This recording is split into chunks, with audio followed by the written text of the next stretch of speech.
What's up, LEGO fans? David here, and today we're going to be talking about the past month, February, in this wrap-up post. So let's get started with this month's creations. This was the first mock posted this month by members of InnovaLUG, and this is built by Paul. He did a very nice job with the landscaping, and especially with the mound. Next we have Michael's Jestro's volcano lair creation, which was based off of the official LEGO set, but instead made it more castle style instead of Nexo Knight style. Here we have a small yellow submarine creation that was built by Noel that's been sitting around on his desk for a while, but he decided to post it and show us this cool little techniques that he put in this build. Next we have this temple in the sea that was built by Jacob for the Guilds of Historica role-playing game. He used minifigure legs as part of the decoration over top of the columns. Here we have a Night Punk racing scene built by Josiah for the speeder bike contest that we talked about last month. Here's a mock by Isaac that was built again for the Guilds of Historica role-playing game that used a whole bunch of cool techniques like with the stonework and the cobblestone. And here we have a Pirate Paradise mock that was built by John that has a raft for getaway, cannons for defense, and lots of access to a whole bunch of different playing areas to explore on this tiny yet detailed island. Isaac built this fully functional windmill on top of this very nice landscape, and he posted a video on his YouTube channel to demonstrate the functionality of the wind blades turning. And here we have another scene built by Michael for the tourney competition where the category was to steal some tropical fruits.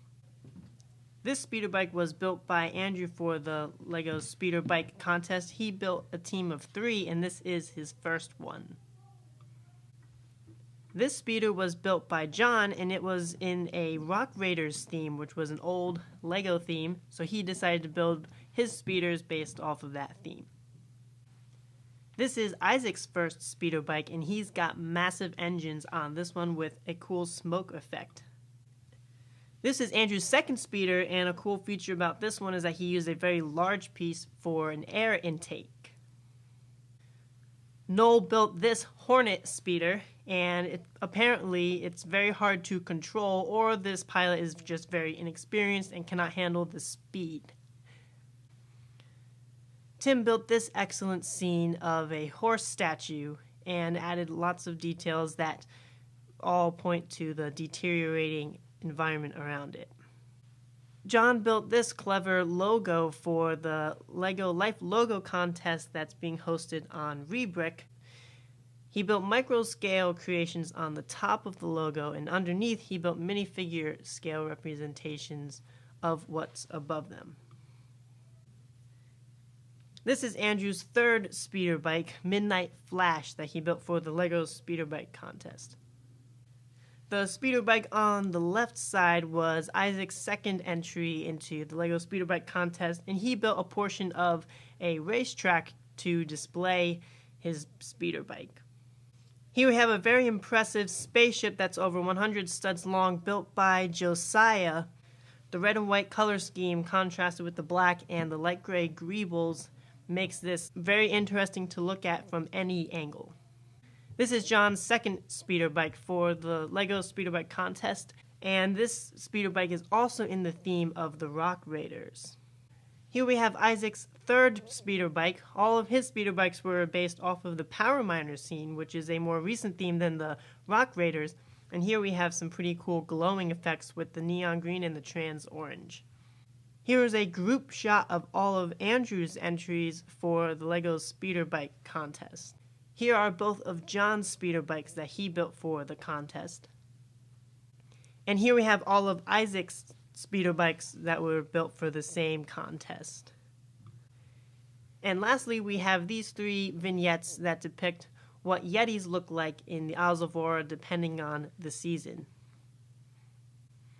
And those are all the creations that we posted this month. If you want to see these creations as they come in, we each have our own Flickr account where you can follow us to see the creations as they're being posted.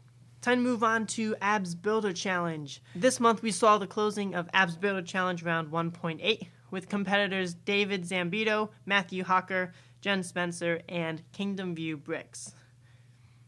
These 4 builders pumped out 19 creations in 2 weeks. They had to use a pretty difficult piece, this dark orange 2x2 half dome, or whatever you call it. All in all, this was a very exciting round, and it was very close between David and Jen, but in the end, David managed to beat Jen by just a few judges' votes. If you want to see all the creations that were built for this round, be sure to check out the Flickr group, flickr.com/group/absbuilderchallenge.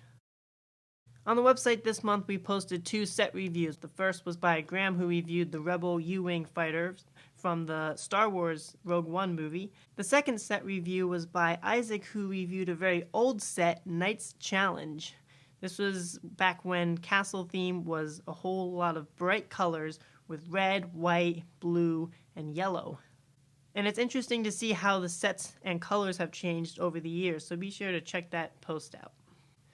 This month, the Saskatchewan LEGO Users Group is hosting Marchitecture, which is, during the month of March, you build sets in the architecture type style theme. So they've decided to offer several prizes to celebrate this theme month and put out 2 categories for you to build. One, which is in the LEGO architecture theme, and the other is in the LEGO skyline theme. So you either build one building or a skyline of buildings in the style of the LEGO sets for some pretty cool prizes. So be sure to check that out in the links below.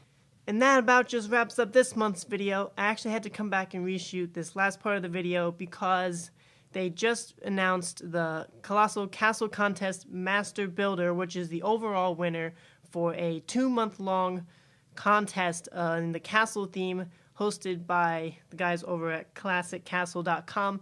And the winner this year was none other than John Snyder. So big congratulations to John for winning that tough competition. And out of the 4 who were in the top for competing for Master Builder, 3 of them were InnovaLUG members, and the winner was John Snyder. So congratulations to him. We're really excited for that. Thanks for checking out this video. Give it a thumbs up if you liked it, and be sure to subscribe for more content that's like this, more recap videos, and other stuff that's yet to come. Thanks.